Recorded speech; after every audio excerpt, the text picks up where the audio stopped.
নমস্কার সকলকে, আশা করছি সকলেই ভালো আছে, সুস্থ আছো। আমিও ভীষণ ভালো আছি। দিনটি ছিল শনিবার দিন। বাবানের সেদিন আবার গানের ক্লাসও থাকে, তোমরা অনেকেই জানো। তো সেদিন বাবানের স্কুলে আবার ছিল প্রোগ্রাম।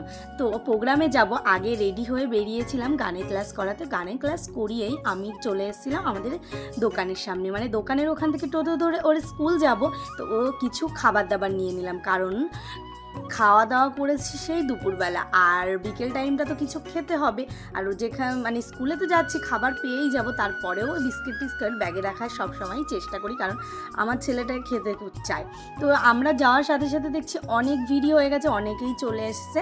বাবানের বন্ধুদের সাথেও দেখা হলো, কিন্তু আমার ছেলে এত দুষ্টু, ও কি আর বসে থাকার ছেলে? সে তো আমাকে এক মিনিটও বসে থাকতে দেয়নি, ছোটাছুটি শুরু করেছে। আর সেদিন স্কুলে এত ভিড় ছিল যে ওকে আমি একা ছাড়তেই পারছিলাম না। সেদিন যেহেতু আমরা গেছি আমাদের দায়িত্বে, সেদিন তার টিচারের কোনো দায়িত্ব নেই, তারাও তো সেই প্রোগ্রামটা এনজয় করবে না। আর বারবার ম্যামদের সামনে গিয়ে দুষ্টুমি শুরু করছে, আর ম্যামরাও কি করবে, ওকে কোলে একবার নিচ্ছে, নামিয়ে দিচ্ছে, আর খেলাধুলো শুরু করেছে। তার মধ্যে পেয়ে গেছিলো স্কুলের সব বন্ধুদেরকে, ব্যাস ওকে আর পাইকে কোথায় কোথায় চলে যাচ্ছিল। আর বিকেল টাইমটা ঠিক ছিল, কিন্তু যখনই সন্ধ্যে থেকে একটু রাত নেমে আসলো, জায়গাটা তো একদম পাল্টে গেল, আরও ভিড়ভাড়টাই ভরে গেল। আমি একটু ফাঁকা হয়ে একটু বসার চেষ্টা করলাম, কিন্তু বসে তার থাকতে পারি?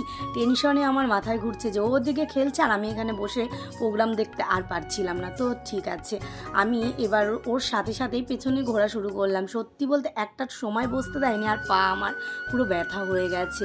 আর যত সন্ধে হচ্ছে, মানে লোকজন ভিড় বাড়া শুরু করে দিয়েছে।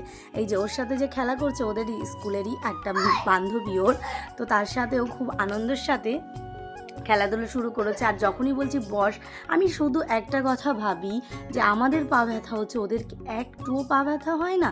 আর রাত বাড়ার সাথে সাথে ভিড়ও বাড়ছে, আর এখানেও সকলে নাচও করছে, মানে গানের সাথে সাথে দুজনে এদিক ওদিক চলে যাচ্ছিল। আর সত্যি বলতে মাঠের যত নোংরা যে পাইপগুলো, সেগুলো তুলে তুলে ডাস্টবিনে গিয়ে ফেলছিল। যাকে একটা কাজের কাজ করছিল ওদেরকে দেখে। আর রাতে দেখো কতটা ভিড় হয়ে গেছে, সবাই এখানে নাচানাচি করছে। আমাদেরও ইচ্ছে করছিল, কিন্তু কিছু করার নেই। হাজারো স্কুলে আমরা মানে বাবানের স্কুল, আমরা মা হই, সেই সম্মানটা তো রাখতেই হবে। আমাদের 9টা পর্যন্ত প্রোগ্রাম চলেছিল। 9টার পর আমরা বাড়ি আসার সময় ওখানে অনেক রকম স্টল বসেছিল খাবার দাবারের, সেগুলোই খাওয়া দাওয়া করেছে। আর এখানে দেখো স্টুডেন্টরাও কিন্তু খুব মজা করেছে, কারণ দিনটা হলো ওদের জন্য, তো ওরা তো মজা করবেই। আর নানা রকমভাবে সবাই সবার ইচ্ছে মতো সেজে গুজে গেছিলো, যেটা রেগুলার কখনোই হয় না। আর আসার পথে মানে এক ভাসুরের সাথেই বাড়ি এসেছিলাম, কারণ অত রাত্রে টোটো পাওয়া যায় না।